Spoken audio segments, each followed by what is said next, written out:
অসম তথা উত্তৰ পূৰ্বাঞ্চলত ভয়াৱহ হাৰত বৃদ্ধি পাইছে কৰ্কট আক্ৰান্ত ৰোগী আৰু সেই উদ্দেশ্যে ৰাজ্য চৰকাৰে এটা ভূমিকা গ্ৰহণ কৰিছে যে ৰাজ্যৰ 1 লাখ লোকক স্ক্ৰিনিং ব্যৱস্থা কৰা হ'ব অৰ্থাৎ এই মুহূৰ্তত আপোনাৰ মোৰ দেহত কৰ্কট ৰোগ আছে নে নাই হেয়া চিনাক্ত কৰাৰ এটা ব্যৱস্থা গ্ৰহণ কৰিছে আৰু এয়া সম্পূৰ্ণ বিনামূলীয়া হবে প্ৰতিখন জিলাতে এই ব্যৱস্থা গ্ৰহণ কৰা হৈছে আপুনি বা মই অতি সহজে আপোনাৰ মোৰ দেহত কৰ্কট ৰোগ আছে নে নাই হেয়া চিনাক্ত কৰাৰ প্ৰয়োজনীয়তা আহি পৰিছে কাৰণ আমি যিমানেই শুনো আপোনাৰ মোৰ ওচৰৰ ৰোগীসকলক যে তৃতীয় ষ্টেজ গৈ পাইছে সেই সময়ছোৱাত ৰোগীগৰাকীক উদ্ধাৰ কৰাৰ কোনো ধৰণৰ বিকল্প ব্যৱস্থা নাথাকে এনেকুৱা ধৰণৰ কথা আহি পৰিছে গতিকে ৰাজ্য চৰকাৰে এটা ব্যৱস্থা গ্ৰহণ কৰিছে আৰু এই মুহূৰ্তত মই উপস্থিত আছো ষ্টেট কেঞ্চাৰ ইনষ্টিটিউটৰ অধীক্ষক দেৱজিৎ চৌধুৰীৰ উপস্থিত আছো গোটেই প্ৰকল্পটো আৰু গোটেই ব্যৱস্থাখিনি এখেতৰ পৰা মনে মনে জানিব বিচাৰিম স্যাৰ আৰম্ভ হৈছে এটা নতুন ব্যৱস্থা যে 1 কোটি মানুহক সাঙুৰি আপোনালোকে স্ক্ৰিনিং কৰাৰ ব্যৱস্থা এটা গ্ৰহণ কৰিছে কেনেকুৱা ধৰণৰ নমস্কাৰ আমাৰ এই প্ৰাগজ্যোতিষপুৰ মেডিকেল কলেজখন যেতিয়া উদ্ঘাটন কৰিলে OPD সাৰ্ভিসবিলাক আমাৰ মাননীয় মুখ্যমন্ত্ৰী ডাঙৰীয়া তেখেতিয়া তেওঁ এটা ঘোষণা কৰিছিলে যে Assam cancer care foundation ACCF তেওঁলোকৰ জৰিয়তে আমাৰ অসম ৰাজ্যত প্ৰায় 1 কোটি মানে মানুহৰ স্ক্ৰিনিং প্ৰগ্ৰাম এটা হ'ব ফৰ কেঞ্চাৰ স্ক্ৰিনিং প্ৰগ্ৰামটো কিয় লাগে কাৰণ আমাৰ ইয়াতে দেখিছো যে আপুনি যেনেকৈ ক'লে ভয়াৱহ ৰূপ মানে পেচেণ্টবিলাক সাধাৰণতে ডায়াগনচিছ হৈ আহিলে আৰু আহোঁতে বেলেগ বেলেগ জায়গাত ঘূৰি যায় আহি বা কিছুমানে দেৰিকে মানে নিজকে পৰীক্ষাবিলাক কৰাৰ কাৰণে বহুত এডভান্স এজতে থাকে আৰু কিছুমান মানে অলপমান ট্ৰিটমেন্ট কৰিবলৈ অসুবিধা হয় তেতিয়া আমি পেলিয়েটিভ কেয়াৰলৈ যাব লাগে সো সেই বস্তুটো যেন আমি দূৰ কৰিব পাৰো আৰু ৰাজ্যত মানুহৰ কৰ্কট আছে নে নাই চাবৰ কাৰণে স্ক্ৰিনিং প্ৰগ্ৰাম এটা তেওঁ বিবেচনা কৰিছিলে সেইমতে ACCF অসম কেঞ্চাৰ কেয়াৰ ফাউণ্ডেশ্যনে বিভিন্ন এটা অলপমান পাৰ্টনাৰো থাকে এটা যেনেকৈ ইণ্ডাষ্ট্ৰিৰ লগত দিনাখন কৰিছিলে কিবা অলপমান তেওঁলোকে মানে কৰ্পৰেট ছ'চিয়েল ৰেছপন্সিবিলিটি বুলি কয় তাৰ জৰিয়তেও অলপমান ধন দিছিলে আৰু যাতে মানে কৰিব পাৰে সেইকাৰণে অসমৰ 35খন জিলাত বেলেগ বেলেগ জায়গাত গৈ পেলাই সিস্টাৰ সকল টেকনিক্যাল ষ্টাফ বা হেলথ ওয়াৰ্কাৰ বেলেগ যেনেকৈ থাকে আৰু তেওঁলোকৰ লগত মিলি বেলেগ বেলেগ জায়গাত কিছুমান শিবিৰ কৰিব আৰু কৰি আছে অলৰেডি আৰু কিছুমান আৰু বৃদ্ধি হ'ব এতিয়া কিছুমান 9খন ডিষ্ট্ৰিক্টৰ কাৰণে এজনে CSR দিলে তো সেইবিলাক কৰিলে মানুহৰ ৰাইজৰ পদুলিলৈকে যাব তেওঁলোকে গৈ পেলাই তাতে শিবিৰতে যি ধৰা পৰে সেইখিনি বস্তু আৰু এটা গোষ্ঠী থাকে তেওঁলোকৰ মানে ডিজিজ ট্ৰিটমেন্ট গ্ৰুপলৈকে গৈ পেলাই যেতিয়া লাগে যে এজন মানুহক বা এজন স্ত্ৰীক উচ্চ কিছুমান আমি পৰীক্ষা কৰিব লাগে যেনে পেপস্মিয়াৰ লাগিল বা মেমোগ্ৰাফি লাগিল বা আল্ট্ৰাসাউণ্ড বা CT লাগিল সেইখিনি তেওঁলোকে ডিসাইড কৰি ওচৰৰ যোনখন হস্পিটাল থাকে সেইখিনিত বিনামূলীয়াকৈ কৰি পেলাই চাই আৰু সেই তেওঁৰ ৰোগত আছে নে নাই স্ক্ৰিনিং কৰিলে এটো নহয় যে সবৰে বেমাৰ আছে স্ক্ৰিনিং মানে মই চালো মই নিজকে আগবাঢ়ি আহি চালো মোৰ দেহত কিবা আছে নেকি মই গম পালো মই নাই গম পালো নাই গম পোৱাৰ লগে লগে মই ধৰকচোন এটা মানসিকভাৱে আমাৰ ভালো লাগিল আৰু যদি মই কিবা ওলায়ও তেতিয়া সেই বস্তুটো সাধাৰণতে একদম আৰ্লি ষ্টেজত ধৰা পৰিব আৰ্লি ষ্টেজত ধৰা পৰিলে কি হ'ল তেখেতৰ ট্ৰিটমেন্টটো ভাল হয় আজিকালি ইমান উন্নত মানে আমাৰ কিছুমান ট্ৰিটমেন্টৰ প্ৰজলি আছে সেইবিলাক আমি ইউজ কৰিব পাৰিম লোকজনক বেলেগ বেলেগ ধৰণৰ সাৰ্জিকেলে হওক বা ৰেডিয়েশন অংকোলজিৰে হওক বা মেডিকেল অংকোলজিৰে সেইখিনি আমি যেন মানুহজনক উচিত মানে এটা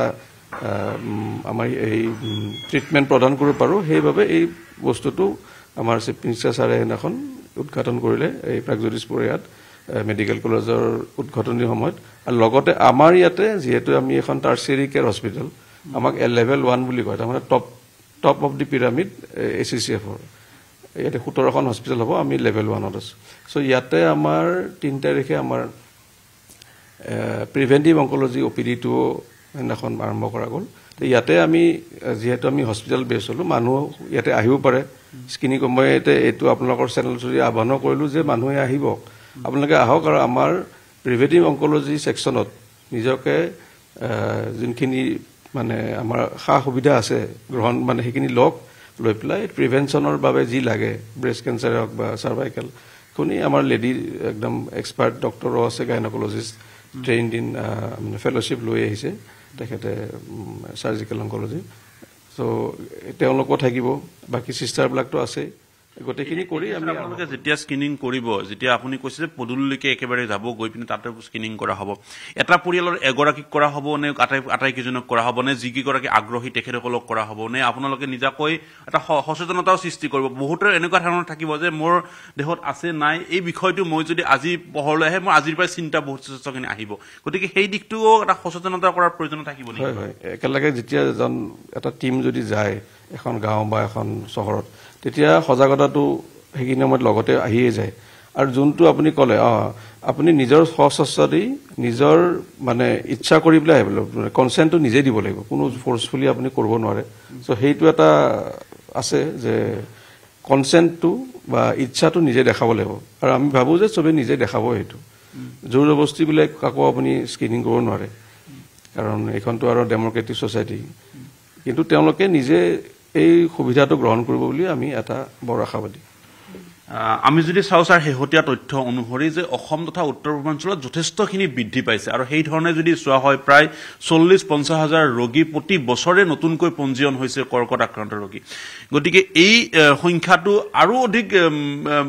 ক্ৰমান্বয়ে বৃদ্ধি হোৱা দেখিবলৈ পোৱা গৈছে। ইয়াৰ কাৰণটো কি বুলি ভাবে ছাৰ? ইয়াৰে এটা কাৰণ হ'ল যে আজিকালি আমাৰ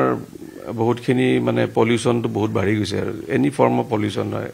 যিকোনো ধৰক খাদ্যটো কিছুমান মানে মিলি থাকে বস্তু, বা আমাৰ জেনেটিক ফেক্টৰবিলাক থাকে কাৰণে আমি আজিকালি আগতীয়াকৈ গম পাওঁ। আগতে কিছুমান মানুহৰ বেমাৰ হ'ল কি আছিলে গমেই নাপায়। জেনেটিক বেচিছটো আজিকালি বহুতখিনি আগবাঢ়ি আহিছে, কাৰণ আমাৰ জেনেটিক ছায়েন্সৰ যিমানখিনি আগবাঢ়িছে, অগ্ৰসৰ পাইছে, ডিটেকশ্যন কেঞ্চাৰ অন জেনেটিক বেচিছো আজিকালি আমি বেছিকৈ পাৰোঁ। আৰু বাকী নিজৰ কাৰণে নিজে আমি কিছুমান কাম কৰোঁ, যেনেকৈ আপুনি যদি অত্যাধিক ধূম্ৰপান কৰে বা এই গুটকা, এই চাধা, বিড়ি, যেনে যিমানখিনি টবেকো আৰু স্ম'কলেছ টবেকো আৰু স্মকিং টবেকো, আৰু অধিক যদি আপুনি মদ্যপান কৰিব যায়, সেইবিলাকতো আমাৰ নিজৰ হাততে থাকে, আমি নিজে নকৰিলে হ'ল। এইখিনি বস্তু যদি আমাৰ দেখা গৈছে যে বহুত বৃদ্ধি পাইছে, মানে যুৱ প্ৰজন্মৰ পৰা আৰম্ভ কৰি ডেকা বুঢ়ালৈকে। চ' সেইখিনি আমি নিজে কিছুমান সজাগতা নিজে ল'ব লাগিব। সেইখিনি কাৰণেও এটা বিশেষ কাৰণ মানে বাঢ়াৰ কাৰণে। নিশ্চয়কৈ হয়তো আৰু এসপ্তাহ দুসপ্তাহৰ পিছত এখন নতুন ছবি এখন দেখিবলৈ পোৱা হ'ব, কাৰণ এই প্ৰক্ৰিয়া ইতিমধ্যে আৰম্ভ হৈছে। গতিকে এই প্ৰক্ৰিয়া হয়তো 10-12 দিনৰ ভিতৰত যেতিয়া ফলাফলসমূহ আহিব, সেই তাৰ নতুন হয়তো কিছুমান নতুন তথ্য লাভ কৰিব ছাৰ, যে মই সুস্থ অথচ মই যেতিয়া স্ক্ৰিনিঙত আহিছোঁ তেতিয়াই মোৰ দেহত যদি ধৰা পৰিছে তেতিয়া কি পৰ্যায়ত ধৰা পৰিছে, এইসমূহ দিশসমূহ হয় নতুনকৈ যিহেতু অনুধাৱন হ'ব। গতিকে তাৰপিছত এটা নতুন সূত্ৰ লাভ কৰিবলৈ সক্ষম হ'ব। কিন্তু ধন্যবাদ জনাইছোঁ দেৱজিৎ চৌধুৰী ছাৰ আপোনাক। আৰু লগতে আমি এই কথাখিনি উল্লেখ কৰিছোঁ যে বিনামূলীয়াভাৱে সংকোচবিহীনভাৱে আপুনিও আহিব পাৰে প্ৰতিষ্ঠানলৈকে, আৰু তাত আপোনাৰ স্ক্ৰিনিং কৰিব পাৰে, আৰু তাৰ স্ক্ৰিনিং কৰাৰ পিছত আপোনাৰ যি আচলতে সন্দেহ বা সেই সকলোৰে ধৰণৰ মনৰ এটা সন্দেহ থাকে, সেই সন্দেহ হয়তো দূৰ হ'ব এই গোটেই প্ৰক্ৰিয়াৰ জৰিয়তে। আপুনি বিচৰা বাতৰি পাব কেৱল নিউজ 18 এপত। নিউজ 18 এপ ডাউনলোড কৰিবলৈ স্কেন কৰক এই QR কোড। গুগল প্লে ষ্টৰতো পাব এই নিউজ 18 এপ।